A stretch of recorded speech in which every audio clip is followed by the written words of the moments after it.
ఇక చంద్రబాబు నాయుడు గారి కుటుంబ నేపథ్యం విషయానికి క్లుప్తంగా కనీసం వాళ్ళ తల్లిదండ్రుల గురించి కూడా తెలుసుకోవడానికి ప్రయత్నం చేద్దాం. చంద్రబాబు నాయుడు తండ్రి పేరు ఖర్జూర నాయుడు, తల్లి పేరు అమ్మన్నమ్మ. ఈ రెండు పేర్లు వినగానే అందరికీ కొంచెం ఆశ్చర్యంగా ఉంటుంది. ఖర్జూర నాయుడు ఏమిటి, ఏం పేరు ఇది, అమ్మన్నమ్మ ఏమిటి అనేటటువంటిది. అయితే ఇక్కడ ఖర్జూరం అనేటటువంటి సంస్కృత శబ్దానికి ఖర్జూర పండు అనే అర్థమే కాక వెండి అనే అర్థం ఉంది. వెండి మనకి సంస్కృత నిఘంటువులు రజతము, రూప్యము, ఖర్జూరము, శ్వేతము అనేటటువంటి పేర్లు వెండికి ఉన్నట్టుగా మనకి చెప్తాయి. అట్లాగే మనకి తెలుగులో బంగారయ్య, బంగారమ్మ, కనకయ్య, కనకమ్మ, స్వర్ణ, సువర్ణ, కాంచన, హేమ అనేటటువంటి బంగారాన్ని సూచించే పేర్లు ఎట్లయితే ఉన్నాయో అదేవిధంగా వెండిని సూచించేటటువంటి రజత, శ్వేత వంటి స్త్రీల పేర్లే కాక ఖర్జూర నాయుడు, ఖర్జూరయ్య అనేటటువంటి మగవాళ్ళ పేర్లు కూడా ఉన్నాయి. ఇక అమ్మణి లేక అమ్మన్నమ్మ అంటే ఏమిటో కూడా మనం తెలుసుకోవాలి. అమ్మన్నమ్మ అనేటటువంటి దేవత భగవతి అనే మరో పేరు కలిగి ఉన్నది.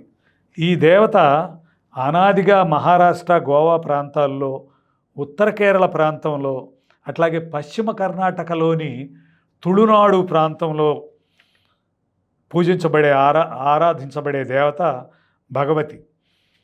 ఇది హిందువులు లక్ష్మిగాను, లక్ష్మీ పార్వతులు ఇద్దరినీ భగవతి రూపంలో ఆరాధిస్తారు. అట్లాగే జైన బౌద్ధాల్లో కూడా భగవతి ఆరాధన ఉంది. ఒకప్పటి కూర్మారాధక జైనుల దేవత కాకతి లేక కూష్మాండినీ దేవి. ఇప్పుడు ఓరుగల్ని పరిపాలించిన కాకతీయులు ఉన్నారు కదా, వాళ్ళ కులదేవత కాకతి లేక కూష్మాండినీ దేవి. గుమ్మడి పువ్వులో నుంచి ఉద్భవించింది ఆమె అనేటటువంటి నమ్మకం కారణంగా కూష్మాండినీ దేవి అని చెప్పని అంటారు ఆమెని. ఆ కాకతి తర్వాత వాళ్ళు బౌద్ధ జైనాలు వదిలేసి, ముఖ్యంగా జైనులలో ఈ కాకతి, కూష్మాండినీ దేవి జైనుల దేవత. ఆ బౌద్ధుల్లోనేమో కుండాదేవి అనే ఆమె బౌద్ధుల దేవత. ఈ దేవతలు ఇద్దరూ కూడా ఎప్పుడైతే జైన బౌద్ధాలు వెనకపట్టుబట్టి హైందవ మతంలో జైనులు, బౌద్ధులు పెద్ద సంఖ్యలో కలిసిపోవటం మొదలైందో అప్పుడు వాళ్ళు ఇదే దేవతల్ని వేరే పేర్లతో పిలుచుకుని వేరే పేర్లలో పూజించడం మొదలుపెట్టారు. భగవతి ఆరాధన అలా వచ్చింది. భగవతి అని చెప్పనంటే దుర్గాదేవి, రేణుకాదేవి, ఎల్లమ్మ, జక్కమ్మ ఇట్లాంటివన్నీ పేర్లతోనూ పిలువబడేటటువంటి పార్వతీదేవి లేక లక్ష్మీదేవి, ఈ ఇద్దరు లేక లక్ష్మీ పార్వతి ఇద్దరిని కలిపి కూడా అమ్మన్నమ్మగా భావిస్తారు. ఈ అమ్మన్నమ్మ అనే పేరు ముఖ్యంగా ఈ తుళునాడు నుంచి ఒక దశలో తెలుగువాళ్ళుగా తుళునాడుకి వెళ్ళి మళ్ళీ అక్కడ ఉండి అక్కడి నుంచి మళ్ళీ వెనక్కి తిరిగి వచ్చినటువంటి తుళు వంశంలో వాళ్ళల్లో ఎక్కువగా అంటే కృష్ణదేవరాయల వంశీకులైనటువంటి తుళు వంశం, ఆ తుళు ప్రాంతాన్ని బట్టి వాళ్ళకి తుళువవారని పేరు వచ్చింది. ఆ తుళువవారు అక్కడ ఉన్నటువంటి ఉత్తర కర్ణాటకలో పశ్చిమ దిశగా ఉన్నటువంటి ప్రాంతంలో, దాంట్లో కూడా ఉత్తర జిల్లాల్లో ఉడిపి, ఇట్లా కార్వార్, అట్లాగే మంగళూరు ఇట్లాంటి వాటిల్లో జిల్లాలన్నిట్లో కూడా తుళు వీళ్ళు ఎక్కువగా ఉంటారు. అక్కడ ఆ ప్రాంతాన్ని తుళునాడు అంటారు. అట్లాగే ఉత్తర కేరళలో కూడా కొంత భాగం తుళునాడు వాళ్ళు ఉంటారు. అందుకని ఈ ప్రాంతం అంతా భగవతి ఆరాధన ఉంది. వీళ్ళ మూలాలు అక్కడ ఉండే అవకాశం ఉన్నది కనుక ఇట్లా ఉన్న వాళ్ళందరూ అక్కడ, ఎందుకంటే భగవతి ఆరాధన మనకు లేదు, అందుకని అమ్మన్నమ్మ లేక అమ్మణి అనే పేరు ఎక్కడైతే మనకు కనపడుతున్నదో వాళ్ళు తప్పనిసరిగా ఏదో విధంగా వాళ్ళు అక్కడికి వెళ్ళి ఆ పేరు పెట్టుకోవటం అయినా జరిగి ఉండాలి, కొంతకాలం అక్కడ నివసించి రావటమైనా జరగాలి. ఇంకో విధంగా వాళ్ళు తుళునాడుతో ఏదో సంబంధ బాంధవ్యాలు ఉన్నవాళ్లే అయి ఉంటారనేటటువంటి దీంతో మనం ఆలోచించాల్సినటువంటి అవసరం ఉంది. శ్రీకృష్ణదేవరాయల పూర్వులు ఆ విధంగా తుళునాడు నుంచి మళ్ళీ చంద్రగిరి ప్రాంతానికి ఆయన తిమ్మభూపతి అనేటటువంటి కృష్ణదేవరాయల యొక్క ముత్తాత కానీ, కృష్ణదేవరాయల యొక్క తాత ఈశ్వర నాయకుడు కానీ, అలాగే తండ్రి నరసనాయకుడు కానీ, వీళ్ళందరూ కూడా తుళునాడు నుంచే వచ్చారు.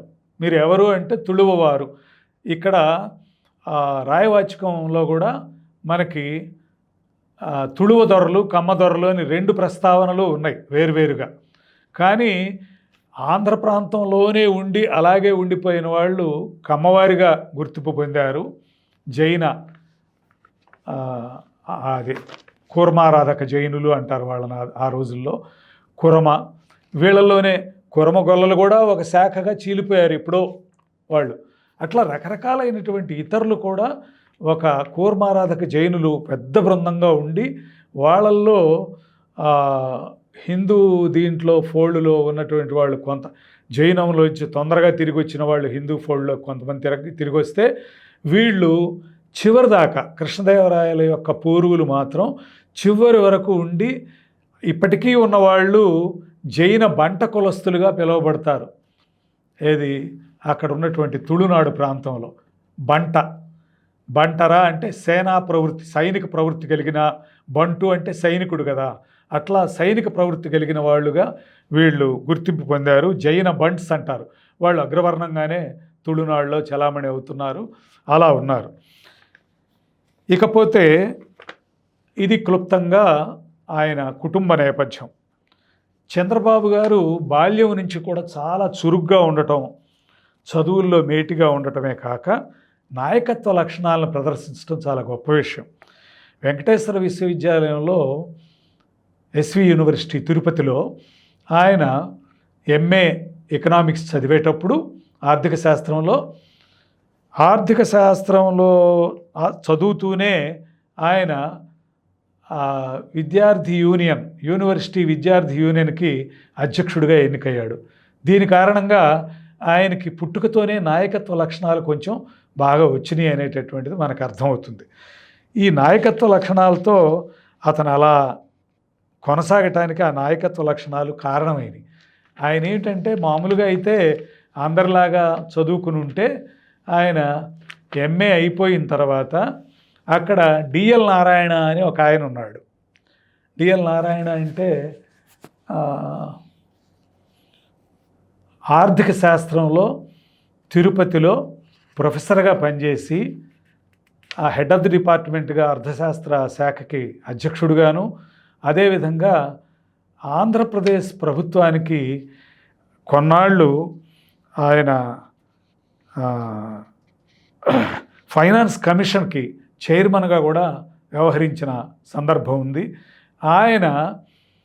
ఈయనకి గైడ్గా వ్యవహరించి చంద్రబాబుకి, నువ్వు ప్రతిభావంతుడైనటువంటి విద్యార్థివి, నువ్వు చక్కగా చదువు మీదే కేంద్రీకరించు, రాజకీయాలు నీకొద్దు అని చెప్పనే పద్ధతిలో ఆయన కొంత చెప్పేవారట.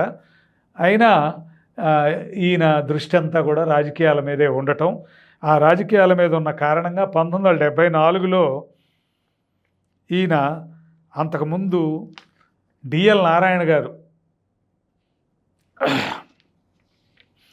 ఆయన ధూళిపాళ లక్ష్మీనారాయణ, ఆయనది తెనాలికి సమీపంలో పొన్నూరు తాలూకాలో ఉన్నటువంటి చింతలపూడి గ్రామం. మన ఎమ్మెల్యే ధూళిపాళ నరేంద్ర గారి స్వస్థలం అన్నమాట ఆ గ్రామంతో కూడా కొంత సంబంధాలు ఉండటం వల్ల నాకు కూడా ఆ కుటుంబంతో కొంత పరిచయం ఉన్నది.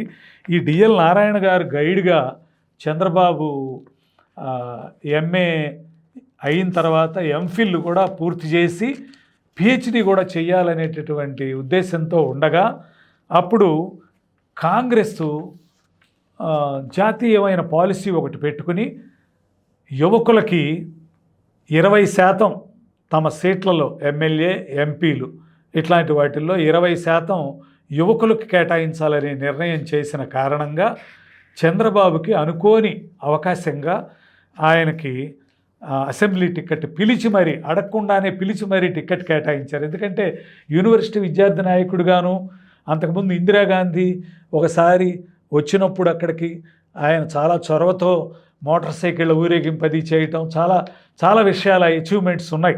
విద్యార్థి నాయకుడిగా చాలా యూనివర్సిటీలో ప్రసిద్ధి పొందిన వ్యక్తి ఆయన. అటువంటి వ్యక్తికి అడగకుండానే చిత్తూరు జిల్లాలో బలమైన నాయకుడిగా తయారవుతాడు ఈయన అనేటటువంటి ఉద్దేశంతో చంద్రబాబుకి అడగకుండానే టికెట్ ఇచ్చారు. 20% కోటా యూత్కి ఇచ్చేటటువంటి అలవాటు ఉన్నది కాబట్టి కాంగ్రెస్కి ఆయన పిలిచి టికెట్టు ఇచ్చారు ఆయనకి. అప్పుడు గెలిచాడు ఆయన. మొదటి ప్రయత్నంలోనే చంద్రగిరి నుంచి గెలిచాడు. ఆ గెలిచిన తర్వాత ఆయన్ని అప్పటి ముఖ్యమంత్రి టంగుటూరి అంజయ్య ఆయన ఈయన్ని వెంటనే మంత్రివర్గంలోకి తీసుకుని సాంకేతిక విద్య మరియు సినిమాటోగ్రఫీ మంత్రిగా ఈయనకి పదవి ఇవ్వటం జరిగింది, పోర్ట్ఫోలియో. అది యువకుడైనటువంటి చంద్రబాబుకి ఒక రకంగా మనవాళ్ళు నక్కని దొక్కొచ్చారంటారు కదా, ఇది వస్తూనే ఎమ్మెల్యే చాలా చిన్న వయసులో ఆయన ఏంటంటే 28వ ఏట ఆయనకు అసెంబ్లీ టికెట్ రావటం, ఎమ్మెల్యే కావటం జరిగింది. వెంటనే మంత్రి కూడా అయిపోయాడు. 28వ ఏట మంత్రి అవటం అంటే ఎంత గొప్ప విషయం ఆలోచించండి. ఆయన సాంకేతిక విద్య సినిమాటోగ్రఫీ మంత్రిగా ఆంధ్రప్రదేశ్లో పనిచేశారు. అలా అతి పిన్న వయస్కుడైనటువంటి మంత్రిగాను, పిన్న వయస్కుడైనటువంటి ఎమ్మెల్యేగాను 2 విధాలా ఆయన గొప్ప రికార్డు సాధించడం అనేటటువంటిది చేశారు, రికార్డులకు ఎక్కారు. ఇక సినిమాటోగ్రఫీ మంత్రిగా ఉండగానే ఆయనకి ఆంధ్రుల అభిమాన సినీ నటుడు నందమూరి తారక రామారావు గారితో పరిచయం ఏర్పడింది. ఈ పరిచయం ఆయనకి ఎంతగానో నచ్చాడు ఈయన చంద్రబాబు నాయుడు. అందువల్ల చంద్రబాబును అల్లుడుగా చేసుకోవాలనేటటువంటి ఆలోచన చేసి అది కూడా జరిగింది. సరే, ఆ పెళ్ళి భువనేశ్వరి అని చంద్రబాబు గారి 3వ కుమార్తె. ఆయనకి 4 కుమార్తెలు ఎన్టీఆర్కి. చంద్రబాబు గారి భార్య భువనేశ్వరి ఎన్టీఆర్ గారి 3వ కుమార్తె భువనేశ్వరి. ఆమెనిచ్చి వివాహం చేశారు. 1982లో ఎన్టీఆర్ తెలుగుదేశం పార్టీ స్థాపించారు. రాష్ట్రంలో కాంగ్రెస్కి పుట్టగతులు లేకుండా పోయినాయి ఒక రకంగా. ఆ కారణంగా ఆ దెబ్బ ఇప్పటికీ కాంగ్రెస్ కోలుకోల. మధ్యలో కొంతకాలం అధికారంలోకి వచ్చినా కూడా మూలాలను ఆయన దెబ్బతీయటం జరిగింది.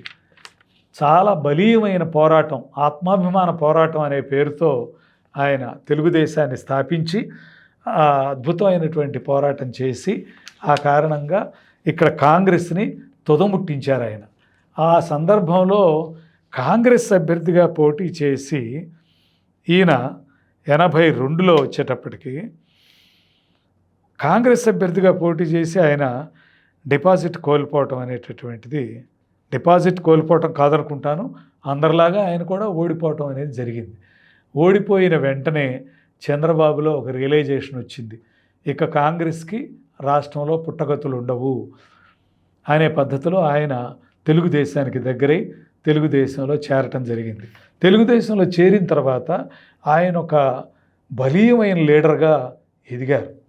ఆ ఎదగటంలో కూడా ఈ వెంటనే వచ్చినటువంటి తెలుగుదేశానికి ఎన్టీఆర్ ప్రభుత్వానికి వచ్చినటువంటి ముప్పైనటువంటి ఆగస్టు సంక్షోభం కారణంగా నాదెండ్ల భాస్కర్ రావు తదితరులు తిరగబడి తెలుగుదేశం ఎమ్మెల్యేలు కొంతమందిని వాళ్ళు రెచ్చగొట్టి ఆ విధంగా తిరగబడేటట్టుగా చేసి సరైన సంఖ్య చూపించకుండా, అనుచరులు ఎవరెవరు అని చెప్పి అనేది సంఖ్య చూపించకుండా వాళ్ళు మొత్తం మా దీని కిందే ఉన్నారు అందరూ ఎమ్మెల్యేలు అని చెప్పని ఎవరికి పడితే వాళ్ళకి ఎమ్మెల్యే డ్రెస్సులు వేసి వాళ్ళని ఆ విధంగా చూపిస్తూ మోసం చేసే తరుణంలో చంద్రబాబు సమర్థవంతంగా వాళ్ళందరినీ కూడా క్యాంపు రాజకీయ కేంద్రాలని చెప్పని పెట్టి వాటిల్లో వాళ్ళందరినీ ఉంచి వాళ్ళని తన సమర్థమైన నాయకత్వం కింద వాళ్ళందరినీ చక్కగా పర్యవేక్షిస్తూ ఢిల్లీకి తీసుకెళ్ళి రాష్ట్రపతి ఎదుట పెరేడ్ నిర్వహించడం అనేటటువంటిది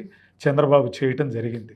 అలా చేయటం కారణంగా నిజమైనటువంటి అసెంబ్లీ సభ్యులు వాళ్ళందరూ వాళ్ళ కార్డ్స్, ఐడెంటిటీ కార్డ్స్ అన్నీ దగ్గర పెట్టుకుని వరుసగా అందరూ ప్రతి ఒక్కళ్ళు చూపించి అందరం రామారావు గారి వెనకాలే ఉన్నాం, తెలుగుదేశం ప్రభుత్వమే మాది, తెలుగుదేశం దీని వెనకాలే మేము నడుస్తాం అందరం అని చెప్పని ఒక రకమైనటువంటి నినాదాన్ని ఇచ్చి ఢిల్లీలో ఆ విధంగా చేయటం కారణంగా వెంటనే ఇందిరాగాంధీ, ఆనాడు ప్రధానమంత్రిగా ఉన్నటువంటి ఇందిరాగాంధీ ఇక్కడ ఉన్నటువంటి ఈ కుట్రతో ఎన్టీఆర్ ప్రభుత్వాన్ని పడగొట్టినటువంటి రామ్లాల్ని వెనక్కి పిలిపించేసి మచ్చలేని శంకరదయాళ్ శర్మ అనేటటువంటి ఆయన్ని ఈ రాష్ట్రానికి గవర్నర్గా ఆయన్ని పంపించి ఆయన నేతృత్వంలో ఇక ఎన్టీఆర్ ముఖ్యమంత్రిగా వెంటనే ఆయనకి ప్రమాణ స్వీకారం అది అరేంజ్ చేసి చేయటం జరిగింది.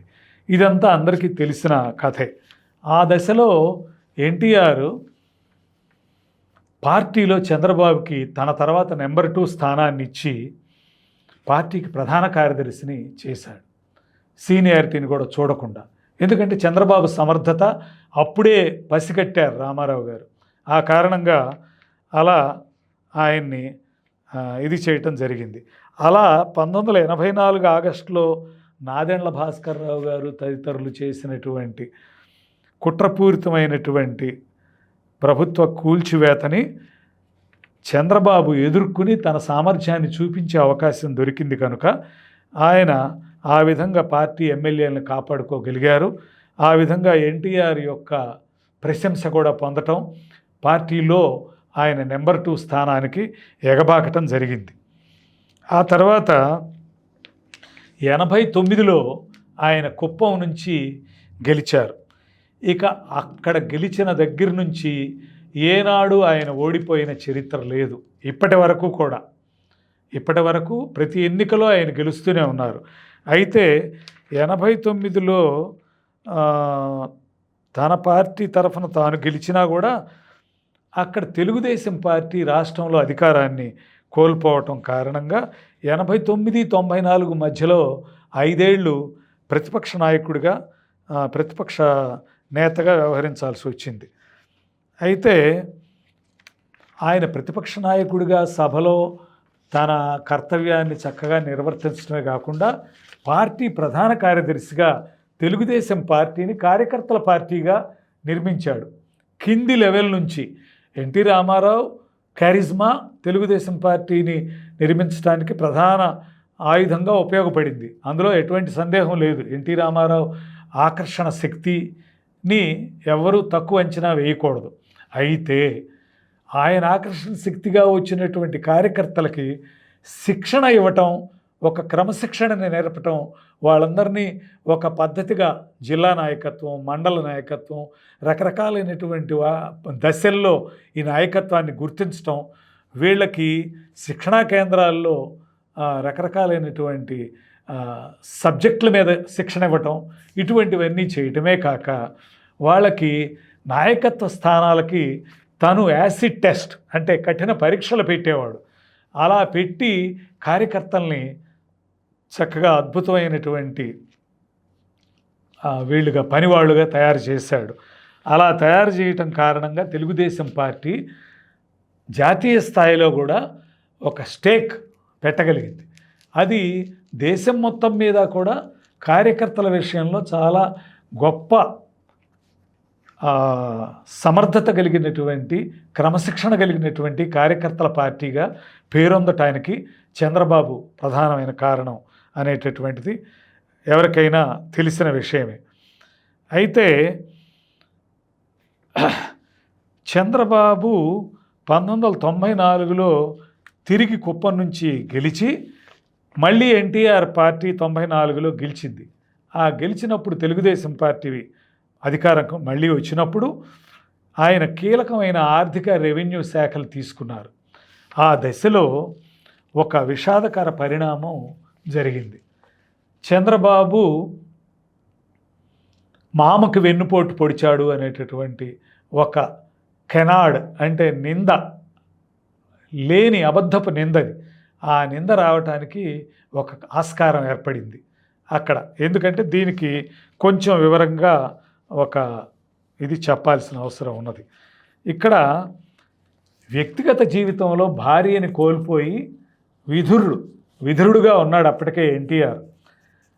ఆ బసవరామ తారకం గారు చనిపోవటం కారణంగా ఆ దశలో ఆయనకి సేవలు చేసే పేరుతో ఆయన ఆత్మకథను నేను గ్రంథస్థం చేస్తాను, మీరు చెబుతుంటే నేను రాస్తాను అని చెప్పని ఎన్టీఆర్ దగ్గర చేరి ఒక్కడే ఆయన ఎన్టీఆర్ ఉంటున్నటువంటి సందర్భంలో ఆయనకి సన్నిహితంగా ఉండి సేవలు చేస్తూ అట్లా ఆయనకి దగ్గర అయింది లక్ష్మీపార్వతి అనే ఆమె. ఈమెది గుంటూరు జిల్లా పచ్చల తాడిపర్రు అనే గ్రామం. ఆమె పూర్వాశ్రమంలో వివాహితురాలే. కొంతమంది అనటం ఏంటంటే విడాకులు ఇవ్వటం అనేది కూడా లేకుండానే ఎన్టీఆర్ దగ్గరికి ఆమె వచ్చిందని. తర్వాత ఎన్టీఆర్ ఆ విడాకులు అనేది పొందు నువ్వు, ఆ తర్వాత అంటే వీరగంధం వెంకట సుబ్బారావు అనేటటువంటి ఒక భాగవతార్ భార్యగా ఉన్నది ఆమె. ఆమెది పచ్చల తాడిపర్రు, ఆయనదేదో వినుకొండ దగ్గర గ్రామం. అయితే దీనిలోనే ఆమె ఎన్టీఆర్ పట్ల మొగ్గు చూపించటం, మీ చిన్నప్పటి నుంచి మీ యొక్క అభిమాని నేను, మా ఇంట్లో కమ్యూనిస్టులం కాబట్టి మాకు పూజాగృహం లేదు, మా ఇంట్లో ఉన్న పూజాగృహంలో మీ బొమ్మ పెట్టుకుని మిమ్మల్నే పూజిస్తాను నేను, అందుకని చిన్నప్పటి నుంచి ఒక గౌరవనీయ భావం ఉంది మీ పట్ల, మీరే నా దేవుడు అంటూ ఆయన దగ్గర ఉండిపోయి ఆ విధంగా ఆయన్ని పెళ్లి చేసుకోమని ఒత్తిడి చేయటం కూడా మొదలుపెట్టింది. తర్వాత మరి విడాకులు పొందటమా పొందకపోవటం అనే దాని విషయంలో ఎవరు క్లారిఫై చేసేవాళ్ళు లేరు, అది వాళ్ళే చెప్పాలి. మొత్తం మీద ఈ దగ్గర ఎన్టీఆర్ దగ్గరికి చేరినటువంటి ఈమె ఎన్టీఆర్ యొక్క ఔన్నత్యానికి తగ్గట్టుగా వ్యవహరించి ఈమె కూడా ఎన్టీఆర్తో సమాన స్థాయికి ఎదిగితే ఎవ్వరికీ అభ్యంతరం ఉండేది కాదు. కానీ ఎన్టీఆర్ ఔన్నత్యాన్ని తన స్థాయికి దిగజార్చింది ఈమె. అందరూ ప్రజల యొక్క అభిప్రాయం అదే. ఎందుకంటే ఆమె మాట్లాడే తీరు కానీ, అధికారం పట్ల ఆమెకున్న వ్యామోహం కానీ, ఆనాడు ఆమె బంగారు నగలు అలాగే పట్టుచీరలు ఇచ్చిన వాళ్ళందరికీ కూడా పార్టీ టిక్కెట్లు రామారావుకి చెప్పి ఒప్పించి ఆ విధంగా పార్టీ టిక్కెట్లు ఇచ్చినటువంటి ఆ కథనాలు అవన్నీ కూడా నిజాలైనటువంటిది ఆ తర్వాత కాలంలో రుజువైనవి. ఆ మధ్య ఎర్రబెల్లి దయాకర్ రావు అనే ఆయన వడ్డాణం ఇచ్చి నేను సీటు పొందాను అని చెప్పని, బంగారపు వడ్డాణం తయారు చేయించాను లక్ష్మీపార్వతికి అని చెప్పని కూడా అందరిలో ఓపెన్గానే చెప్పారు. వీటిల్లో నిజాలు ఉండొచ్చు, కొంత అతిశయోక్తులు కూడా ఉండొచ్చు, అన్నీ నిజాలు కాకపోవచ్చు. కానీ అటువంటిది మాత్రం ఆశలు ఆమెకున్నాయి. ఆమె తన ఆస్తులన్నీ తను కూడబెట్టి, బంగారాలు డబ్బులు కూడబెట్టి చేసినటువంటివన్నీ కూడా వీళ్ళ పాలైనవి అని చెప్పని మోహన్ బాబు వంటి వారిని తిడుతూ చేసినటువంటి వీడియోలు కూడా మనకున్నాయి. మరి ఇవి ఎంత మేరకు నిజం ఏమిటి అనేటువంటి మనకు తెలియదు. కానీ మోహన్ బాబు ఎన్టీఆర్ అంటే చాలా గొప్ప అభిమాని. మరి ఆయన ఇలాంటి పనులు చేస్తాడా? ఆమె చెబుతున్నది. మరి అతను ఇట్లా చేశాడు, రాజ్యసభ టికెట్ ఇప్పించమని గోల చేస్తే రాజ్యసభ టికెట్ ఇప్పించాను అని ఇట్లా. అంటే ఎన్టీఆర్కి ఒక బలహీనమైన పరిస్థితి వచ్చింది. ఆయన శారీరకంగా కూడా మానసికంగా కూడా ఎవరో ఒక వ్యక్తి మీద ఆధారపడి ఉండాల్సిన దశలో ఆయన ఇక్కడ లక్ష్మీపార్వతి వచ్చి చేరటం కారణంగా ఆమె నీ జీవితం రాస్తానని అంతకుముందు ఎవరో సుప్రభాతం అనేటటువంటి విజ్ఞాన్ విద్యా సంస్థల రత్తయ్య గారు నడిపినటువంటి ఒక పేపరు, దానిలో ఒక సీరియల్గా ఎన్టీఆర్ జీవితం అంతకుముందు విక్రమ్ అనేటటువంటి అతను రాసేవాడు. దాన్ని ఆపించి మరి రామారావుని ప్రయోగించి దాన్ని ఆపించి మరి నేను రాస్తాను మీ జీవితం అని చెప్పని ఆయన దగ్గర చేరిందని, ఆయన దగ్గర డిక్టేషన్లు తీసుకుంటూ దగ్గర అయిందని, అట్లాగే వాళ్ళ కుటుంబంలో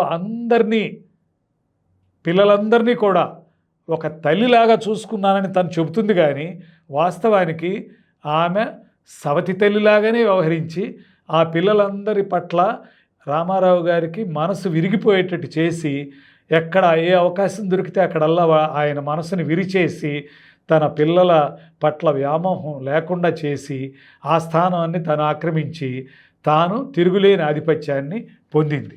ఆ రోజుల్లో రామారావు గారు కొన్ని సందర్భాల్లో చురుగ్గానే వ్యవహరించాడు. వచ్చి ఆయన ముఖ్యమంత్రిగా పదవి చేపట్టారు. ఈ పదవి చేపట్టిన తర్వాత కొద్ది కాలానికే, ఇప్పుడు నేను చెబుతున్నదంతా ఇదేదో స్వకపోల కల్పన అంటారే, అదేవి కాదు. అన్నీ పేపర్లలో వచ్చినవే, పేపర్లలో ఆధారాలు సహా వాళ్ళు వీడియోల్లో తమ వాళ్ళు మాట్లాడినటువంటివే ఇవన్నీ. అయితే ఈ సందర్భంగా చంద్రబాబు మీద వెన్నుపోటుదారుడు, మామనే వెన్నుపోటు పొడిచాడు, తండ్రిని చంపినటువంటి షాజహాన్ని చంపినటువంటి ఔరంగజేబు లాంటి వ్యక్తి అని చెప్పని ఎన్నో అబద్ధ ప్రచారాలు చేశారు. దాన్ని దృష్టిలో పెట్టుకుని ఈ ప్రచారాలు సమంజసమైనవి కాదు, చంద్రబాబు రాష్ట్ర సంక్షేమము ఇక్కడ ప్రజా సంక్షేమం రీత్యానే ఆనాడు తన ప్రజాప్రతినిధులు వాళ్ళు మళ్ళీ కాంగ్రెస్ ఎప్పుడు అవకాశం వస్తుందా అని కూర్చున్నటువంటి కాంగ్రెస్ ఉన్న దశలో ఈ విధంగా ఉండటానికి వీలు లేదనే పద్ధతిలో ఆయన ఇది చేశాడు. ఆయన ఆ రకంగా నాయకత్వాన్ని ఒప్పుకుని అంగీకరించి చంద్రబాబు ముఖ్యమంత్రి కాగలిగారే కానీ ఆ తర్వాత ఆ ముఖ్యమంత్రిగా కొనసాగటానికి ఆయన భగీరథ ప్రయత్నం చేయాల్సి వచ్చింది. హెర్క్యులైన్ ఎఫర్ట్ అంటారు దీన్ని ఇంగ్లీష్లో. హెర్క్యులెస్ తరహాలో ఆయన కృషి చేయాల్సి వచ్చింది. ఎలాగూ రాష్ట్రంలో గొప్ప ఇమేజ్ కలిగిన వ్యక్తి ఎన్టీఆర్ ఇమేజ్ అంత ఇమేజ్ కలిగిన వ్యక్తి అవతల ఉండగా ఆయనకి వెన్నుపోటు పొడిచాడనే పేరు ఈయనకు వచ్చింది. కాంగ్రెస్ ఆ ప్రచారాన్ని కూడా ముమ్మరం చేసింది ఆ దశలో. అందువల్ల వీటన్నిటిని తట్టుకుని కేవలం ఎన్టీఆర్ ఇమేజీ, ఆయన కెరిజ్మా, ఆయన యొక్క ఆకర్షణ శక్తి, సమ్మోహన శక్తి వాటిని పక్కన పెట్టి ఎన్నికల్లో మళ్ళీ తిరిగి తాను గెలవగలగటం, అది దానికి తగినటువంటి ఇది అక్కడ తన వ్యక్తిగత కెరిజ్మాని మెరుగుపరుచుకోవటం, ఆకర్షణ శక్తిని, అదేవిధంగా ఎన్టీఆర్కి తగ్గ రీతిలో తగిన పరిపాలనని ఇవ్వగలగటం, పరిపాలనలో మెరుగుదలని ప్రజలకు చూపించగలగటం, ఇవన్నీ ఆయనకి సవాళ్ళై కూర్చున్నాయి. ఈ సవాళ్ళన్నింటినీ కూడా తట్టుకుని ఆయన స్వీకరించి వాటిపై విజయం పొందటంలో కృతకృత్యుడయ్యాడు చంద్రబాబు. ఆ కారణంగానే చంద్రబాబు ప్రత్యేకత చాలా గొప్ప ప్రత్యేకతగా నిలిచిపోయింది. తన మీద దుష్ప్రచారాన్ని తట్టుకుని నిలబడ్డాడు. ఆచరణలో రామారావు చేసినటువంటి కొద్ది పొరపాట్లు ఏవైనా ఉంటే వాటిని సరిదిద్ది ఊరికే కేవలం ప్రజాకర్షక పథకాలే కాకుండా వాటికి కొంచెం మెరుగులద్ది వాటిని ఇచ్చేయటం, అట్లాగే అభివృద్ధి వైపు కూడా కొంత నిర్లక్ష్యం చేసినటువంటి అభివృద్ధిని, ముఖ్యంగా విద్యుత్ రంగంలో విద్యుత్ టారిఫ్ని పెంచకుండా ఎప్పుడు ఒకే రకంగా ఉంచటం, అలా కాకుండా విద్యుత్ టారిఫ్ని పెంచటం, అట్లా విద్యుత్ సరఫరా లోపాలు సవరించి సరఫరాలో వచ్చేటటువంటి లాసెస్ అన్నీ కూడా నష్టాలు వాటిని నివారించటం, ఇట్లాంటివన్నీ చేసి చాలా చక్కటి పరిపాలన అందించి నటనడి సముద్రంలో ఉన్నటువంటి నావలాంటి పార్టీని చంద్రబాబు అయితేనే దరికి చేర్చగలడు అనేటటువంటి ఒక నమ్మకాన్ని, కార్యకర్తలో ఉన్న నమ్మకానికి తగ్గట్టుగా వ్యవహరించి ఆయన చాలా ఇదిగా, సరే ఆయన అధికారం చేపట్టిన కొద్ది కాలానికే ఎన్టీఆర్ దేహాంతం అనేది జరిగింది. ఈ దీంట్లో చంద్రబాబు తిరుగులేని నాయకత్వాన్ని నిలుపుకునేటటువంటి కృషి చేయటం, అది పెను సవాలుగా మారింది. అప్పుడే చంద్రబాబు అకేషన్కి తగ్గట్టుగా రైజ్ అయ్యి ఆయన ఆదర్శ పరిపాలనని అందించాడు. ఇక్కడ ఏం చేశాడంటే, ఆయన గురించి ఎవరో తెలుగుదేశం వాళ్ళు లేకపోతే ఇతరులో జర్నలిస్టులో చెప్పటం కాదు, కాంగ్రెస్ నేతల్లోనే ప్రముఖ నేతలైనటువంటి దిగ్విజయ్ సింగ్, అంటే మధ్యప్రదేశ్ మాజీ ముఖ్యమంత్రి, అట్లాగే కాంగ్రెస్ పార్టీ సెంట్రల్ వర్కింగ్ కమిటీలో సభ్యుడిగా ఉండి ఎన్నో విజయాలు కేంద్ర క్యాబినెట్లోనూ ఉండి కాంగ్రెస్కి ఎన్నో విజయాల్లో కారకుడైనటువంటి దిగ్విజయ్ సింగ్, అలాగే జైరాం రమేష్ అనేటటువంటి మరో కేంద్ర మంత్రి, వీళ్ళు చంద్రబాబు యొక్క పనితీరుకి ఆశ్చర్యపోయి వాళ్ళు బయట చెప్పకుండా ఉండలేకపోయారు, బహిరంగంగానే ప్రకటించకుండా ఉండలేకపోయారు. దానికి వాళ్ళని కేంద్ర నాయకత్వం, కాంగ్రెస్ నాయకత్వం పిలిచి రిప్రమాండ్ చేయటం కూడా జరిగింది, మందలింపు కూడా చేశారు. అయినా కానీ మేము నిజమే చెబుతాం, చంద్రబాబు లాంటి పరిపాలకుడు ఒక రాష్ట్రానికి ఉండటం అనేటటువంటిది చాలా గొప్ప విషయం, దాని కారణంగా మేము ఆయన పరిపాలనలో ఉన్నటువంటి మెరుగైన పనితీరుని మెచ్చుకోకుండా ఉండలేము అని చెప్పటం అనేది జరిగింది. ఎందుకంటే చంద్రబాబు ప్రజాకర్షక పథకాలను పూర్తిగా తొలగించడం చేయలే. ప్రజాకర్షక పథకాల యొక్క ఔచిత్యం ఏ మేరకు ఉందో ఆ మేరకు ఉంచి వాటిల్లో అనవసరమైన అనుకున్న వాటిని మాత్రం పక్కన పెట్టి ఆ ప్రజాకర్షక పథకాలకి ఎన్టీఆర్ కాలంలో అమలైన ప్రజాకర్షక పథకాలని మరింత సత్తువతో ఇంకా ముందుకు తీసుకెళ్లే కార్యక్రమమే చేశారు. ఆయన ప్రజాకర్షక పథకాలను రద్దు చేసి ఉంటే ఆయన్ని విమర్శించడానికి ఇంకా అవకాశాలు ఎక్కువ ఉండేవి, కానీ అట్లాంటి రద్దు చేయల. అలాగే ఆర్థిక సంస్కరణల్ని మన రాష్ట్రంలో మొదటిసారిగా వాటి అమలును చేపట్టిన వ్యక్తి చంద్రబాబు నాయుడు. ఈ ఆర్థిక సంస్కరణలు అమలు చేయడంలో భాగంగానే విద్యుత్ సంస్కరణలు వగైరాలు కూడా తీసుకొచ్చి చాలా గొప్పగా విద్యుత్ సరఫరా నష్టాలను కానీ వాటిని పోయేటట్టు చేయటం, అదేవిధంగా విద్యుత్ ఉత్పాదన పెంచటం, అలాగే విద్యుత్ టారిఫ్ని తగినంతగా ఆ వినియోగానికి తగ్గట్టుగా విద్యుత్ టారిఫ్ కూడా వసూలయ్యేటట్టు దాన్ని చేయటం. అలా ఒక విద్యుత్ విషయంలో కూడా, ఎందుకంటే ఏ పరిశ్రమ పెట్టాలన్నా కూడా విద్యుత్ కావాలి. ఆయన ప్రపంచంలోని పలు దేశాలు తిరిగి రకరకాల పారిశ్రామికవేత్తల్ని ఇక్కడికి తీసుకొచ్చి, ముఖ్యంగా ఐటీ రంగంలో గొప్ప పరిశ్రమలైనటువంటి మైక్రోసాఫ్ట్ ఇట్లా వగైరా వాటన్నిటికీ కూడా ఇక్కడ హైదరాబాద్కి వాటిని తీసుకురావటం. ఆయన తన పరిపాలన 5 సంవత్సరాల కాలంలో, అంటే మళ్ళీ గెలిచి అధికారానికి వచ్చినప్పుడు ఈయన 294 సీట్లకు గాను 185 సీట్లు తెచ్చుకుని 1999లో మళ్ళీ అధికారంలోకి కూడా వచ్చారు.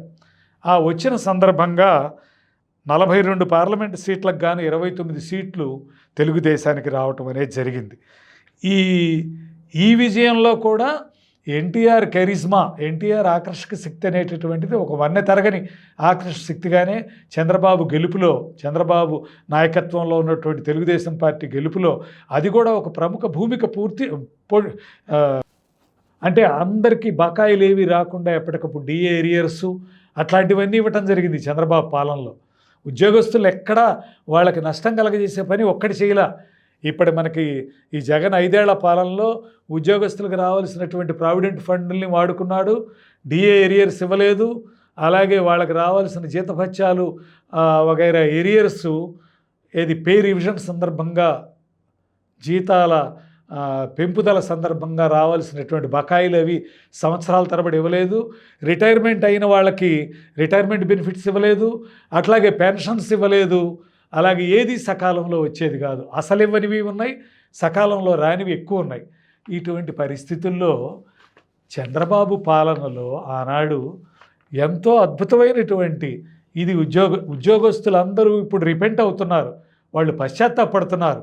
చంద్రబాబు పాలనని కాటాలో ఒక త్రాసులో ఒక పక్క చంద్రబాబు పాలనని, రెండో పక్క జగన్ పరిపాలనని చూసి ఈ రెండిట్లో ఏది మెరుగు అనేది కేవలం ప్రత్యేకంగా ఏవి పరిశీలించకుండానే పాల్పబుల్ అంటారు దాన్ని, తేలిగ్గా ఊరికే కనపడేటటువంటిది అనమాట. అందువల్ల టచ్ చేస్తే అర్థమైపోయేటటువంటి దాన్ని ఆ విధంగా అంటారు. ఇక్కడ చంద్రబాబు పాలన ఏ విధంగా మెరుగైనప్పటికీ కూడా ఆనాడు ఆయన పని రాక్షసుడిలాగా, వర్క్హాలిక్ అంటారు, ఆ పని రాక్షసుడిలాగా వెంటబడి ఉద్యోగస్తుల చేత పని చేయించటం. ఒక హాస్పిటల్, ఒక విద్యాలయం, లేకపోతే ఒక ప్రభుత్వ కార్యాలయం, ఎక్కడికైనా సరే చంద్రబాబు వస్తాడేమో, ఎప్పుడు ఎక్కడ ప్రోగ్రాం చెప్పి వెళ్ళేవాడు కాదు ఆయన. అనుకోకుండా అప్పటికప్పుడు మనసులో అనుకుంటే అప్పటికప్పుడు వెళ్ళేవాడు. అదే ఒక తనిఖీ అయిపోయేది. ఎందుకంటే ఎవరెవరు వస్తున్నారు, ఎవరెవరు రావట్లేదు, అన్నీ చక్కబడ్డాయి కొద్ది కాలంలోనే. చంద్రబాబు కాలంలో ఆ విధమైన తనిఖీలు, ప్రత్యేక తనిఖీలు చేయకుండానే ఆయన వెళితేనే ఒక రకమైన భయ విహ్వల వాతావరణం ఉండి వాళ్ళందరూ కూడా సరిదిద్దుకున్నారు. అయితే ఇది ఒక నియంతృత్వ పోకడా అని చెప్పనే పద్ధతిలో కొంతమంది దీంట్లో ప్రభుత్వంలో ఉన్నటువంటి సమర్థులైన ఒళ్ళు దాచుకోకుండా పనిచేసేటటువంటి అధికారులు ఎవరు చంద్రబాబు పట్ల వ్యతిరేకతతో లేరు. ఆనాడు కూడా ఎవరైతే అవినీతికి అలవాటు పడి ఎవరైతే పని ఎగ్గొడదాం అనుకునేటటువంటి వాళ్ళందరికీ కూడా చంద్రబాబు ఒక కర్కోటకుడు కంటకుడుగా కనిపించాడు. ఆ కారణంగా చంద్రబాబు ఎప్పుడు దిగిపోతాడా అని చెప్పని మొన్న ఆ నాయకులు ఆ శ్రీనివాసరావు ఎవరు బండి శ్రీనివాసరావు అనే అతను 2 చేతులతో మేము ఓట్లేసి గెలిపించాం జగన్ని అని చెప్పని అన్నాడు కదా. నోరు జారి అన్నాడో నిజంగానే అది నిజమో మొత్తం మీద అందరికీ తెలిసిన విషయమే. ఉద్యోగస్తుల యొక్క పాత్ర కూడా కొంతమేరకు జగన్ రావటానికి దోహదం చేసింది, చంద్రబాబు ఓటమికి కారణమైంది. అందుకని చంద్రబాబు తన కాలంలో ఎంత వాళ్ళకి రావాల్సిన బకాయిలన్నీ ఇచ్చి వాళ్ళకి పే రివిజన్స్ సకాలంలో చేసి అలాగే ఉద్యోగాల్లో లేని నిరుద్యోగుల కోసం కూడా ఇవి టీచర్స్కి పెట్టే ఉద్యోగ పరీక్షలు అలాంటివన్నీ కూడా సకాలంలో ఇచ్చేసి అలాగే ప్రభుత్వ ఖాళీలన్నీ కూడా సకాలంలో భర్తీ చేసి ఇన్ని రకాలుగా చేసినప్పటికీ కూడా ఉద్యోగ వర్గం కూడా ఆయన దీన్ని ఎందుకు పోవాలనుకున్నాయనే అసంతృప్తి ఏమిటి అనేది కనుక చూస్తే ఆయన అట్లా తాను పనిచేస్తూ ఎక్కడ తాను ఒళ్ళు దాచుకోకుండా మిగతా వాళ్ళందరూ కూడా పనిచేయాలనేటటువంటి దీంతో కర్తవ్య నిష్ఠతో కంకణం కట్టుకోవటం అనేటటువంటిది ఒక ఇది. రోడ్డు రవాణా, విద్యా, వైద్య సేవల మెరుగుదల మీద ఆయన ప్రధానంగా దృష్టి పెట్టాడు. అట్లాగే విద్య విషయంలో మీకు తీసుకుంటే తెలుస్తుంది, స్టాటిస్టిక్స్ చూస్తే తెలంగాణలో ఉన్నటువంటి వెనకబడిన జిల్లాలు కూడా ఆంధ్ర జిల్లాలతో ఆనాడు పోటీ పడటం గొప్ప విశేషం. ఏది 10th క్లాస్ పాస్ అయ్యే విద్యార్థుల విషయంలో కానీ 10thలో డిస్టింక్షన్స్ వచ్చిన విద్యార్థుల విషయంలో కానీ అట్లాగే ఇంటర్మీడియట్ విద్యార్థుల విషయంలో కానీ పోటీ పరీక్షల్లో సీట్లు తెచ్చుకునే విషయంలో కానీ వీటన్నిటిలో ఒకప్పుడు ఆంధ్రలో చాలా గొప్పగా ఉంటుంది విద్యా విధానం అది ఇది అని అనుకునేవాళ్ళు. ఆంధ్రని మించిపోయినటువంటి పరిస్థితిలో కొన్ని తెలంగాణ జిల్లాలు ఉండటం కూడా మనం ఆ రోజుల్లోనే చూసాం. అట్లాగే తెలంగాణని ఒక హైదరాబాద్ని ప్రత్యేకించి ఒక ఐటీ హబ్గా ఆయన తయారు చేసి హైదరాబాద్కు ప్రపంచ పటం మీద ఒక గౌరవప్రదమైన స్థానం కల్పించాడు. అది ఐటీ రంగం యొక్క దానికి అంటే ఇన్ఫర్మేషన్ టెక్నాలజీ అనేటటువంటి రంగానికి ఆయన హైదరాబాదులో అభివృద్ధికి బీజం వేసిన వాడు చంద్రబాబే. ఎన్నో కంపెనీలని బయట దేశాల నుంచి తీసుకొచ్చి మొన్న చంద్రబాబుని 53 రోజులు రాజమండ్రి సెంట్రల్ జైల్లో పెట్టినప్పుడు అక్రమ అరెస్ట్ చేసి అక్రమంగా నిర్బంధించినప్పుడు కొన్ని బయట దేశాల్లో అంటే దాదాపు 120 దేశాల్లో ఆయన దీనికి అనుకూలంగా ఆయన్ని రిలీజ్ చేయమని చెప్పని ఈ ప్రభుత్వ చర్యకి నిరసన ప్రదర్శనలు అక్కడ జరిగినాయి. అదేవిధంగా మన దేశంలో ఉన్నటువంటి పొరుగు రాష్ట్రాలైనటువంటి కర్ణాటక అట్లాగే తెలంగాణ రాష్ట్రంలో కానీ ఇతర చోట్ల కానీ ఆంధ్ర ప్రాంతంలో కానీ ప్రతి చోట వందలాది వేలాది మంది రోడ్ల మీదకి వచ్చి నిరసన ప్రదర్శనలు చేయటం గమనార్హం. ఇది ఒక నాయకుడి యొక్క అంకితభావం, ఆయన యొక్క ఆదర్శప్రాయమైన కృషి ఏ రకంగా ప్రజాభిమానాన్ని ఆయనకి కూడబెట్టింది అనేటటువంటి దానికి ఒక ఉదాహరణ. ఈ నిరుద్యోగుల్ని కాపాడటం, వాళ్ళకి సరిగ్గా సకాలంలో వాళ్ళకి ఉద్యోగాలు వచ్చేటటువంటి దానికి పోటీ పరీక్షలు నిర్వహించడమే కాకుండా వాళ్ళకి ఉద్యోగస్తులైన వాళ్ళకి వాళ్ళ యొక్క జీతభత్యాలు అటువంటివి సకాలంలో ఏనాడు చంద్రబాబు కాలంలో ఒకరోజు చివరి రోజు కొన్నాళ్ళు చివరి రోజే ఇచ్చేవాళ్ళు. 1వ తేదీ ఇచ్చే ఆలోచన ఉన్న సెలవు కనుకైతే ముందు రోజే ఇచ్చేవాళ్ళు. జీతాలు ఏనాడు రాకుండా ఆపింది లేదు. అది జగన్మోహన్ రెడ్డి పాలనా కాలంలో 5 ఏళ్లలో అందరికీ తెలుసు.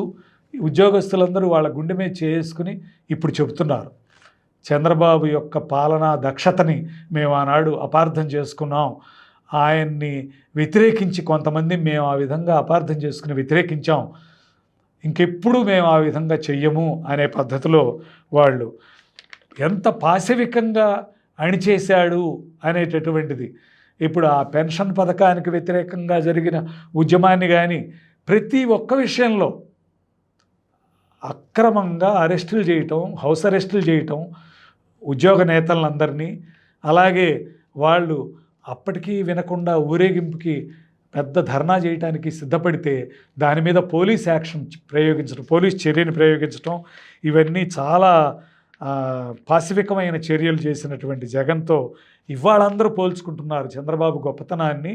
జగన్తో పోల్చుకుని ఆయన ఎంత గొప్పవాడనేటటువంటిది అందరికీ అది అర్థమవుతున్నాయి.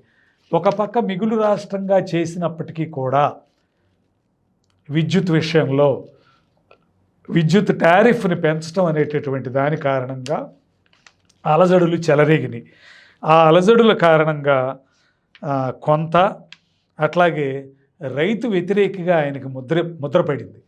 రైతుగా ఆయన స్వయంగా రైతు కుటుంబంలో వచ్చినవాడైనా కూడా రైతులు పరిస్థితికి అనుగుణంగా ఎదగాలి, మారుతున్న పరిస్థితులకు అనుగుణంగా రైతులు కూడా మారాలి, వాళ్ళు ఇంకా లాభదాయకమైనటువంటి వాణిజ్య పంటల వైపుకి ఎందుకు చూడటం లేదు, అలా చూడండి, అలాగే మెడిసినల్ ప్లాంట్స్ వగైరా ఇతర వాణిజ్య పంటలను కూడా మీరు పండించండి, తక్కువ నీటిని కోరేటటువంటి పంటలను మీరు వేయండి, నీరు ఎక్కువ కోరుతుంది వరి, అందుకని వరిని స్వస్తి చెప్పి వరికి తక్కువ ఇది ఉండి ఎక్కువ లాభం సంపాదించేటటువంటి, ఎందుకంటే విద్యుత్తు ఇండస్ట్రీస్కి వాడాలి, ఇంతకంటే బ్రహ్మాండంగా విద్యుత్తు మీద ఆదాయం వచ్చేటటువంటి అవకాశాలు ఉన్నప్పుడు కేవలం విద్యుత్తు దీనికోసం అని చెప్పని వరినే వేయొద్దు, మీరు పంట మార్పిడికి అలవాటు పడండి అని ఆయన చెప్పినటువంటిది ఎంతో విజ్ఞతగా ఇచ్చినటువంటి సలహాని కూడా ప్రజలు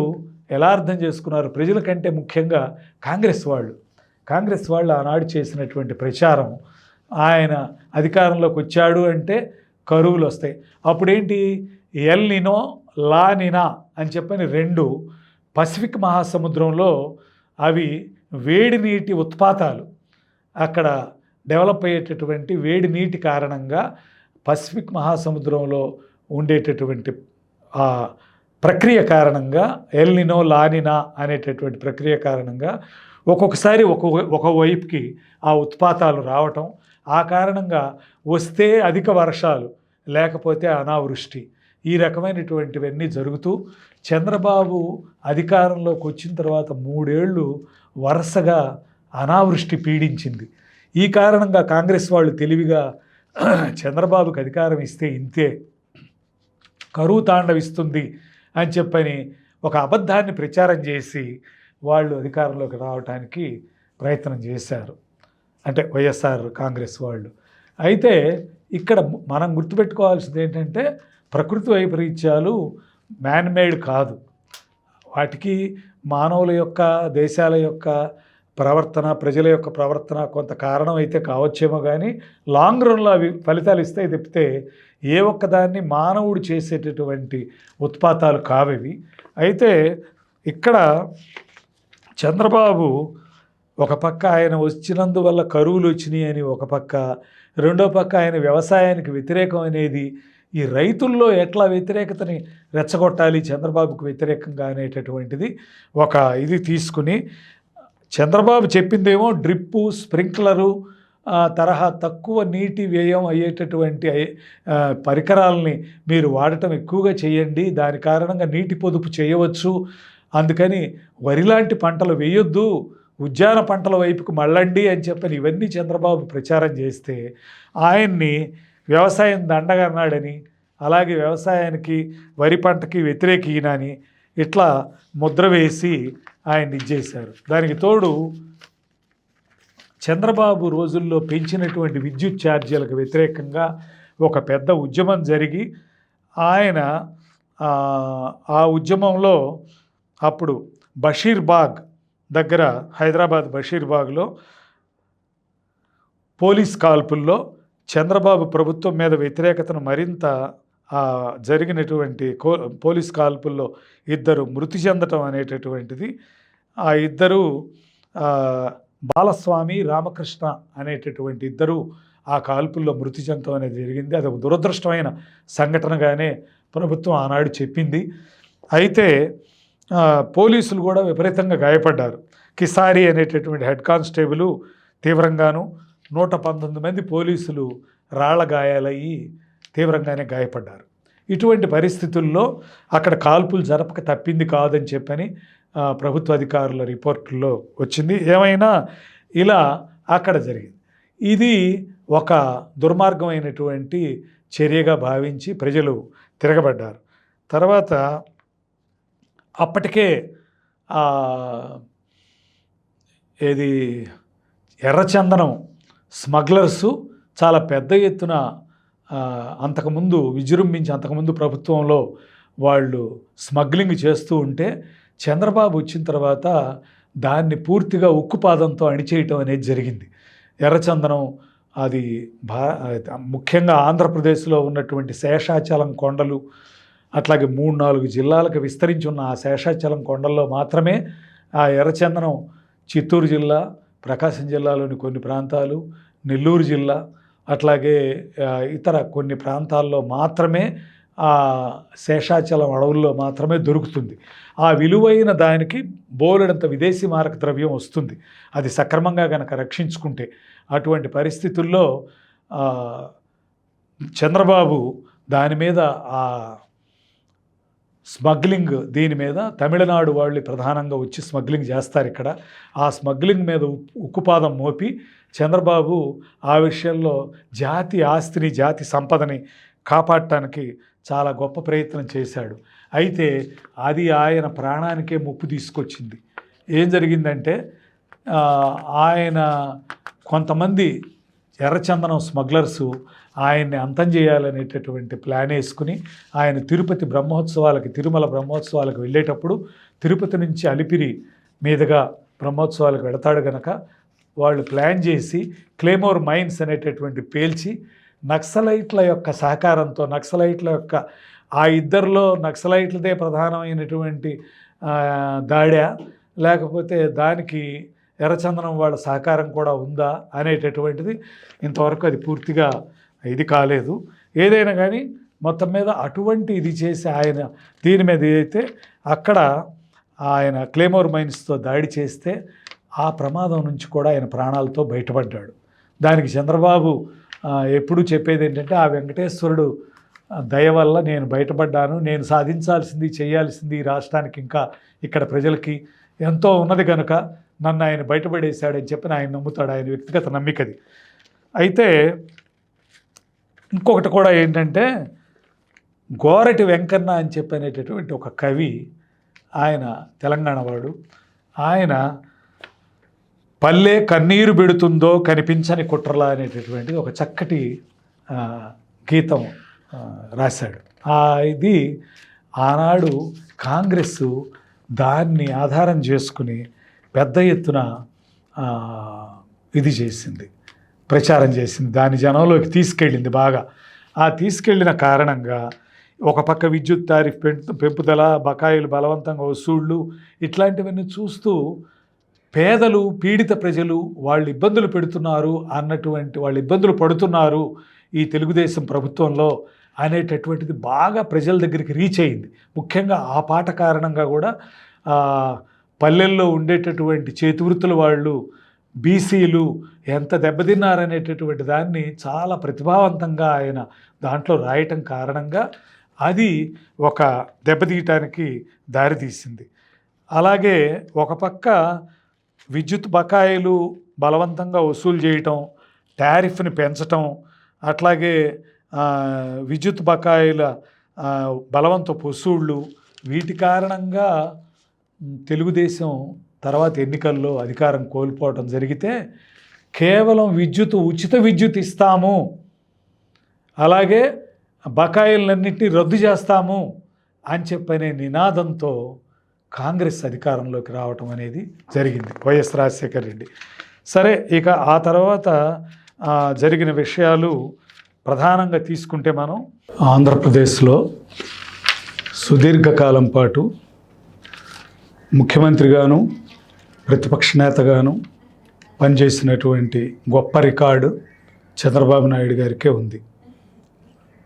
అది ఆయన పాలనలో ఉన్నటువంటి మంచి చెడుల్ని బేరీ చేసి చూసేటప్పుడు ఎవరికైనా చాలా విస్పష్టంగా అర్థమయ్యేది ఏంటంటే చంద్రబాబు లాంటి అభివృద్ధి కాముక నాయకుడు ఆంధ్రప్రదేశ్కి దొరకటం ఒక వరం. ఆంధ్రప్రదేశ్ని ఎటువంటి ముందు చూపు లేకుండా విడగొట్టి తెలంగాణ ఆంధ్రప్రదేశ్ అంటూ విడగొట్టి ఆంధ్రప్రదేశ్కి ఎటువంటి వనరులు లేకుండా చేశారు. దాన్ని అటువంటి పరిస్థితుల్లో ప్రజలు చంద్రబాబు నాయకత్వాన్ని మళ్ళీ ఇంకొకసారి ఎన్నుకుని ఆయన్ని ముఖ్యమంత్రిగా, తొలి ముఖ్యమంత్రిగా ఆంధ్రప్రదేశ్కి ఆయన్ని గెలిపించారు. ఆయన్ని గెలిపించినప్పుడు ఆయన ఈ రాష్ట్రానికి జరిగినటువంటి అన్యాయాన్ని ఎంతో కొంత తనకు చేతనైన మేరకు పూడ్చాలని చెప్పని, అలాగే ఈ విభజిత ఆంధ్రప్రదేశ్ తొలి ముఖ్యమంత్రిగా ఆయన తీసుకున్నటువంటి ప్రధానమైన చర్య ఏమిటంటే రాష్ట్రం యొక్క బాగు కోసం ఆయన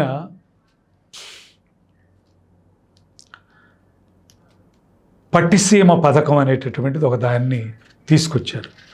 ఏంటంటే ఈ గోదావరి నది మీద పోలవరం ప్రాజెక్టు కేంద్ర ప్రభుత్వం చేపట్టిన ప్రాజెక్టు. ఆ ప్రాజెక్టు పూర్తి కావాలన్నా దానికి నిధులు కేంద్రమే ఇవ్వాలి, అలాగే కేంద్రమే దానికి అంకిత భావంతో సహకరించాలి. అటువంటి పరిస్థితి ఉన్నా లేకపోయినా రాష్ట్రం తన స్థాయిలో చేయగలిగినటువంటి పనిగా ఈయన చేపట్టింది ఏంటంటే పట్టిసీమ ప్రాజెక్ట్ అనే పేరుతో పోలవరంలో లిఫ్ట్ ఏర్పాటు చేసి అక్కడి నుంచి నీటిని పవర్ లిఫ్టింగ్ ద్వారా నీటిని ఈ పోలవరం కాలువలనే వినియోగించుకుంటూ ఇబ్రహీంపట్నం దాకా, ఫెర్రీ ప్రాంతం దాకా కూడా ఆ నీటిని తీసుకురావటం. ఇది ఎంతో ఇది ఉభయతారకంగా ఉపయోగపడేటటువంటి చర్య. ఒకటేంటంటే కోస్తా ప్రాంతంలో, కోస్తా జిల్లాల్లో వరి పండించే రైతులకి నీరు రెండవ పంటకి అందకపోవటం ఇదివరకు జరిగేది. అటువంటిది కాకుండా గోదావరి నదిలో మిగులు నీరు, సముద్రంలో కలిసిపోతున్నటువంటి మిగులు నీరులో ఆంధ్రప్రదేశ్కున్న వాటాని ఉపయోగించుకుని గోదావరి నదిలో మిగులు జలాలని ఈ విధంగా పట్టిసీమ ప్రాజెక్టు పేరుతో లిఫ్టింగ్ చేసి అది కృష్ణానదితో దాన్ని అనుసంధానం చేసి ఈ కాలువల ద్వారానే అది ఈ కాలువలనే ఉపయోగించుకుని ఎక్కడ వీలైతే అక్కడ దాన్ని ఇచ్చేసి ఆ విధంగా ఇబ్రహీంపట్నం దాకా దాన్ని తీసుకురావటం, గోదావరి నీటిని, గోదావరి కృష్ణానదుల అనుసంధానం, ఎప్పటి నుంచో కలలుగన్నటువంటి ఆ అనుసంధానం అనేది, ఆ స్వప్నాన్ని చంద్రబాబు సాకారం చేయటం అనేది జరిగింది. దానివల్ల కృష్ణా డెల్టాలో ఉన్నటువంటి రైతులకు కానీ రెండవ పంటకి గ్యారంటీగా నీరు ఇవ్వటం అనేటటువంటిది ఒకటి స్థిరీకరణ చేయటం అంటారు. డెల్టా స్థిరీకరణ చేయటం అనేటటువంటిది చేయటమే కాక రెండో పక్కన అలా పొదుపైనటువంటి కృష్ణానది నీటిని శ్రీశైలం ప్రాజెక్టు కుడి కాలువ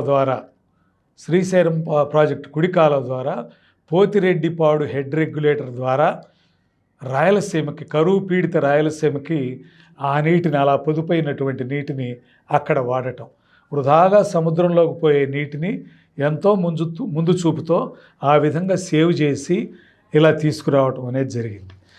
అయితే ఆ తర్వాత ఇలా చేయటం అనేటటువంటిది చేసి అపర భగీరథుడు అని చెప్పని చంద్రబాబు కీర్తించబడటం జరిగింది. ఆంధ్రలోను, రాయలసీమలోను, కోస్తా ఆంధ్రలోను, రాయలసీమలో కూడా. ఇది పాలెగారు మనస్తత్వం కలిగినటువంటి జగన్కి కంటకింపయింది. తన ప్రజలు ఎటువంటి అభివృద్ధి చెందటానికి అభివృద్ధికి నోచుకోవటానికి వీల్లేదు. పాలెగారుల స్వభావం ఎలా ఉంటుందంటే వాళ్ళు ఎలాంటి అభివృద్ధి లేకుండా ఆ ప్రజలు తనకు కట్టుబానిసల్లాగా ఉండాలనేటటువంటిదే వాళ్ళ యొక్క ఇది. అందుకని చంద్రబాబు మీద ఈ పట్టిసీమ కార్యక్రమం ద్వారా సేవ్ అయిన నీటిని తన ప్రాంతం అయినటువంటి పులివెందుల ప్రాంతానికి కూడా తరలించడంతో చంద్రబాబు మీద పగబట్టుకుని నువ్వు అభివృద్ధి చేసేవాడివా అని చెప్పని తనకి ప్రశాంత్ కిషోర్ అనే ఒక సలహాదారుణ్ణి, బీహారీని నియమించుకుని ఆయన కారణంగా అబద్ధాలను గోబెల్స్ తరహాలో ప్రచారం చేస్తూ ప్రభుత్వాన్ని చేయగలిగినంత అపఖ్యాతి పాలు చేయటం, అలాగే అమరావతి మీద ప్రత్యేకంగా ఆయన పగబట్టాడు. అమరావతి రైతులు వాళ్ళు అక్కడ రాజధానిని నిర్మించి తొందరగా నిర్మించండి, మీరు రాజధాని నిర్మాణం కోసం ఒక్క ఇటుకరాయి పని కూడా చేయలేదు మీరు గెలిచిన తర్వాత అని చెప్పని, ఈ తర్వాత ఇది దానికి వ్యతిరేకంగా అమరావతికి వ్యతిరేకంగా అమరావతిలో ఏదో ఇక్కడ రైతులకు కట్టబెడుతున్నారు, అక్కడ ఇది మిగతా ప్రాంతాల వాళ్ళందరికీ అన్యాయం జరుగుతున్న దీని కారణంగా డబ్బంతా కూడా అమరావతికే ఖర్చు పెడుతున్నారు అని చెప్పనే ఒక దుష్ప్రచారం అన్ని జిల్లాల్లో చేసి వాళ్ళకి వ్యతిరేకత వచ్చేటట్టుగా చేసి ఎన్నికల్లో తను గెలవటానికి దారితీసే విధంగా జగన్ అబద్ధ ప్రచారాలతో కారణమయ్యాడు. అలా అయిన తర్వాత అంతకు ముందు కూడా అమరావతి అంత గ్రాఫిక్సేను అక్కడ ఏ నిర్మాణాలు జరగలేదు అని చెప్పని కూడా అబద్ధాన్ని ప్రచారం చేశాడు. అమరావతి ఒక శ్మశానం అని, అది ఒక ఎందుకు పనికిరాని ముంపు ప్రాంతం అని చెప్పని దాన్ని రుజువు చేయాలని కూడా ప్రయత్నం చేశాడు. అధికారంలోకి వచ్చిన తర్వాత మరింత విషప్రచారం మొదలుపెట్టి 3 రాజధానుల నినాదం తీసుకుని విశాఖపట్నం ఒక రాజధాని, అలాగే శాసన నిర్మాణ రాజధాని ఏమో అమరావతి, అట్లాగే కర్నూలు న్యాయ రాజధాని అనే పేరుతో 3 రాజధానులని ఇచ్చేసి ప్రకటించి ఏ రాజధానికి పైసా ఖర్చు పెట్టకుండా ఆయన అక్కడ ఇది చేశాడనమాట. చేసి అధికారంలోకి వచ్చిన తర్వాత ఇది అధికారంలోకి రాకముందు ఈ ఆంధ్ర రాష్ట్రానికి రాజధానిగా అమరావతిని చేస్తే మిగతా ప్రాంతాల అభివృద్ధి అంతా కుంటుపడుతుంది, ఇన్ని 100 కోట్లు ఇక్కడ ఖర్చు పెట్టడమా అని చెప్పని ఒక నినాదాన్ని మిగతా ప్రాంతాల మీద ప్రేమన్న వాళ్ళలాగా చెబుతూ తనకి మాత్రం ఒక్కసారి అధికారం ఇచ్చి చూడండి, నవ్యాంధ్రప్రదేశ్కి చంద్రబాబుకు ముఖ్యమంత్రిగా అవకాశం మొదటి ముఖ్యమంత్రిగా ఇచ్చారు కదా, నాకు ఇచ్చి చూడండి, నేను మా తండ్రి కంటే గొప్ప పరిపాలన మీకు అందించగలను అని చెప్పని అబద్ధపు మాటలు, బూటకపు వాగ్దానాలు అవన్నీ చేసి ఎలాగైనా అధికారంలోకి ఆయన రావటం అనేది జరిగింది. 2019 ఎన్నికల్లో 151 సీట్లలో గెలుపొంది అధికారానికి రావటం జరిగింది. ఇక వచ్చిన తర్వాత జగన్మోహన్ రెడ్డి మొత్తం అంతా కుట్రలే తన పరిపాలనలో.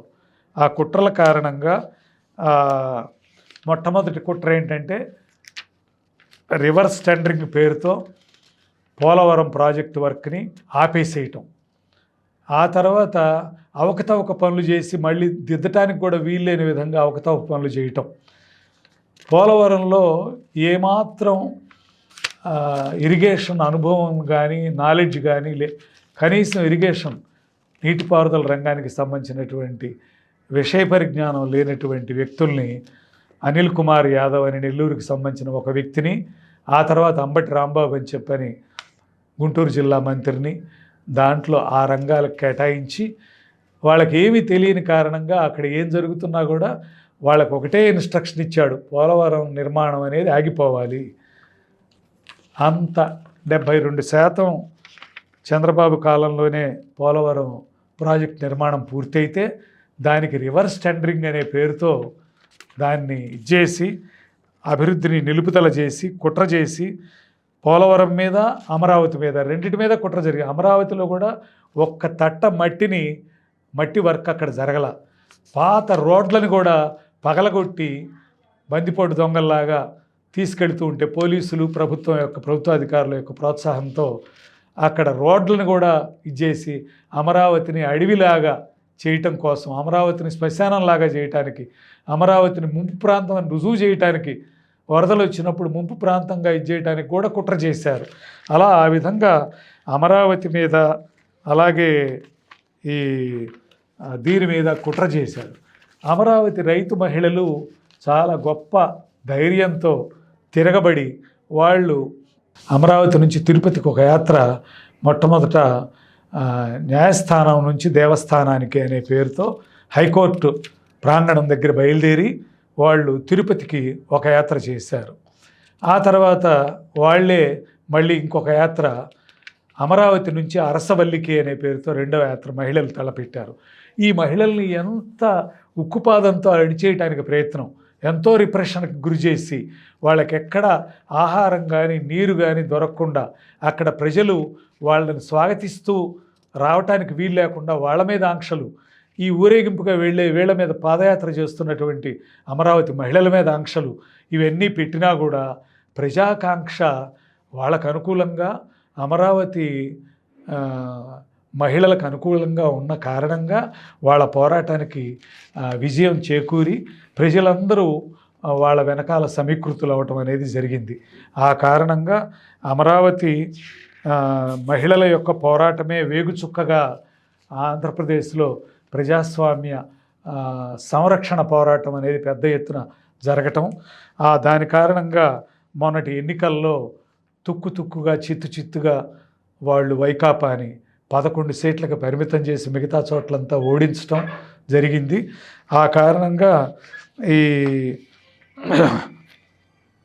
ఓటమి జరిగి మళ్ళీ ఆయన 4వ పర్యాయం ముఖ్యమంత్రి కావటం అనేది జరిగింది. ఈ సందర్భంగా ఆయన యొక్క ఏ పని చేసినా పనిరాక్షుల్లాగా తాను స్వయంగా కష్టపడటం, అందరికీ ఆదర్శంగా ముందు తాను రంగంలోకి దిగి ఆ విధంగా ఇతరులకు ఆదర్శప్రాయంగా దాన్ని చేయటం అనేటటువంటిది ఆయన యొక్క విశిష్టతలుగా మనం చెప్పుకోవాలి.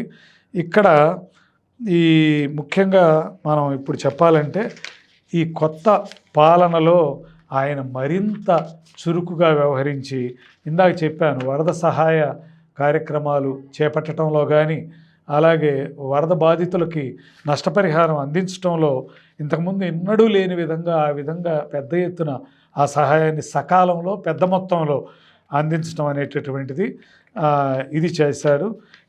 ఇట్లా అధికారులు, మంత్రివర్గంలో ఉన్నటువంటి తన సహచరులు, ఉద్యోగులు వాళ్ళందరినీ కూడా ఇట్లా కలుపుకుని వాళ్ళకి నేతృత్వం వహించి తన ఆదర్శప్రాయంగా ముందు నడిస్తే ఆయనకి ఇప్పట్లో రాజకీయంగా ఆయన్ని ఎదుర్కొనేటటువంటి శక్తి ఏది లేదు రాష్ట్రంలో.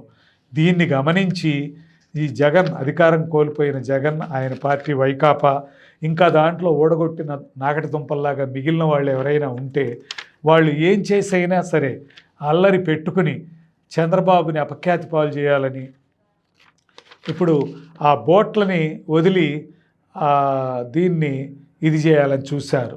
అదొక కుట్ర, దుర్మార్గమైన కుట్ర.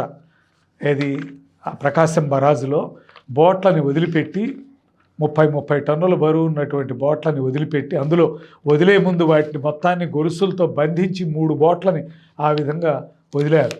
అవి వచ్చి గుద్దుకుని ఇక్కడ ఇది నష్టపోతున్నదన్నమాట. ఏది బ్యారేజ్ నిర్మాణాలు పగిలిపోయినాయి కొన్ని, వాటికి బదులుగా మళ్ళీ వాటి కౌంటర్ వెయిట్స్ని ఇటీవలే అమర్చడం అనేది జరిగింది. ఏదేమైనా ఇలాంటి కుట్రలకు కూడా తెగబడి ఏమైనా సరే చంద్రబాబు పాలనలో అరాచకాన్ని సృష్టించాలనేటటువంటి ఇది చేస్తున్నటువంటి దీన్ని ఆయన ఎంతో ముందుగానే తెలుసుకుని పసిగట్టి ఆయనకి దక్కినటువంటి అంతర్జాతీయ గౌరవాలు అవి ఒక పక్కన ఉన్నాయి. ఏది వరల్డ్ ఎకనామిక్ ఫోరం రూపొందించిన డ్రీమ్ క్యాబినెట్లో చంద్రబాబుకు ఒక స్థానం దొరికింది. అట్లాగే దక్షిణాసియాలోకెల్లా అత్యుత్తమ నేతగా ఆయన ఎప్పుడో ఎన్నికయ్యాడు.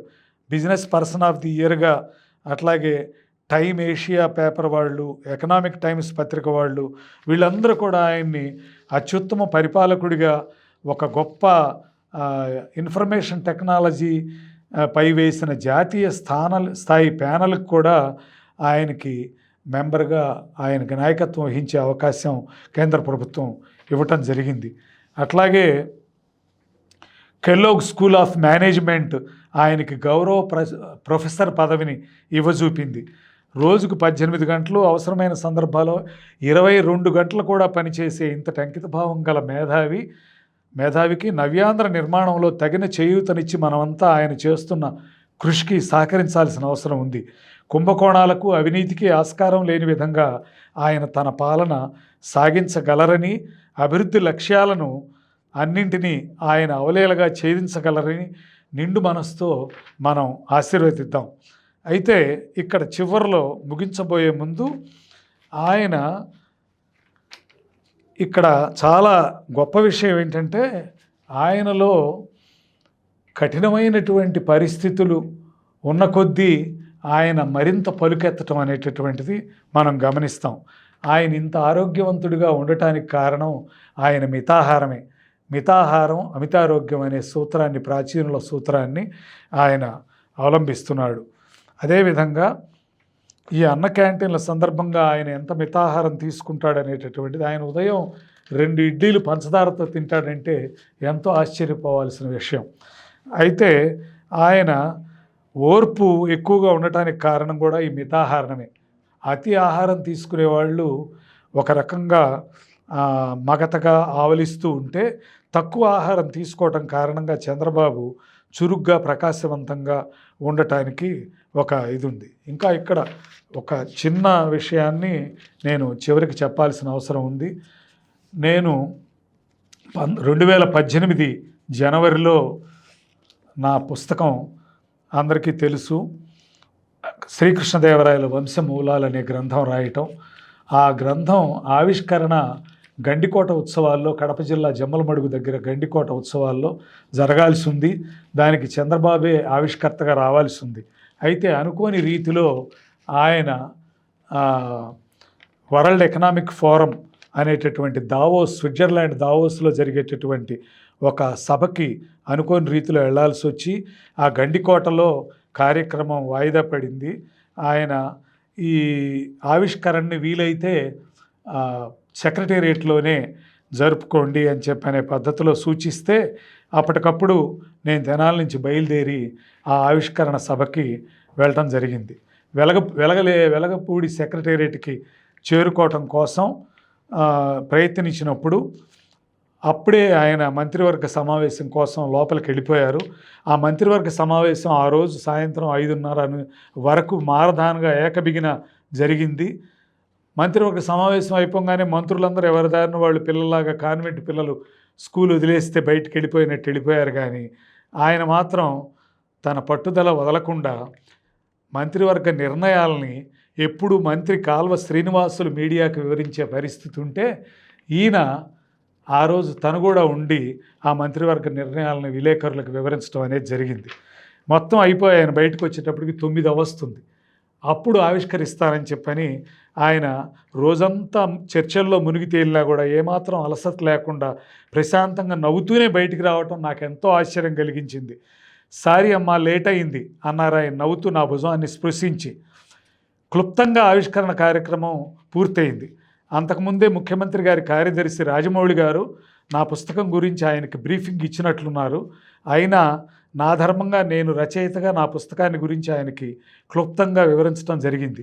ఆయన సావధానంగా నేను చెప్పిందంతా విని, నేను ఇచ్చిన పుస్తకం కాపీని తీసుకుని, నేను తప్పకుండా చదువుతాను, I will get back to you after reading అన్నారు. తిరిగి అదే ప్రసన్న వదనంతో నన్ను అభినందనాపూర్వకంగా మృదువుగా స్పృశిస్తూ ఆ తర్వాత పుస్తకం మీద ఆయన సంక్షిప్తంగా మాట్లాడారు. ఇది ఆయన వ్యవహార శైలి. అంత అలసిపోయి ఉండి గంటల తరబడి ఆయన ఉదయం 10 నుంచి రాత్రి 9 వరకు మంత్రివర్గ సమావేశంలో ఆయన సతమతమైపోయి మునిగి తేలిన వ్యక్తి బయటికి వచ్చినా కూడా ఏమాత్రం ముఖంలో ఆయన అలసట కనిపించనివ్వకుండా చక్కటి నవ్వు ముఖంతోనే నన్ను పలకరించడం, ఆయన యొక్క గొప్పతనాన్ని నేను ప్రత్యక్షంగా చూసి తెలుసుకున్నటువంటి ఆ సన్నివేశాన్ని మీకు చెప్పాల్సినటువంటి అవసరం ఉందని, అది కూడా చెబుతూ ఈ చంద్రబాబు యొక్క ప్రత్యేకతల్ని నాకు చేతనైన మేరకు ఆయన యొక్క జీవితాన్ని, ఆయన ఎదుర్కొన్నటువంటి ముఖ్యమంత్రిగాను ప్రతిపక్ష నాయకుడుగాను ఆయన ఎదుర్కొన్నటువంటి అంశాలని, అదేవిధంగా వెన్నుపోటుదారుడని చెప్పనే అపకీర్తిని మోస్తూ కూడా ఆయన దాన్ని అబద్ధమని నిరూపించి ఆంధ్రప్రదేశ్ అభివృద్ధికి అకళంకమైన సేవలు చేస్తూ నిత్యం ఆంధ్రప్రదేశ్ అభివృద్ధికి కట్టుబడి ఆయన పనిచేస్తూ ఈ విధంగా ఉండటం అనేటటువంటిది చాలా గొప్ప విషయం అనేది మళ్ళీ అందరం ఒకసారి ఆంధ్రప్రదేశ్కి ఆయన సేవలు ఇంకా బహుకాలం పాటు ఆయన జీవించి మరిన్ని సేవలు అందజేయగలరని ఆశించటం మన ధర్మం అని చెప్పని మరొకసారి తెలియజేస్తూ, ఈ అవకాశాన్ని నాకు ఇచ్చినటువంటి ఈ తెలుగు వన్ న్యూస్ టీవీకి నేను కృతజ్ఞతలు తెలియజేస్తూ సెలవు తీసుకుంటున్నాను. నమస్కారం.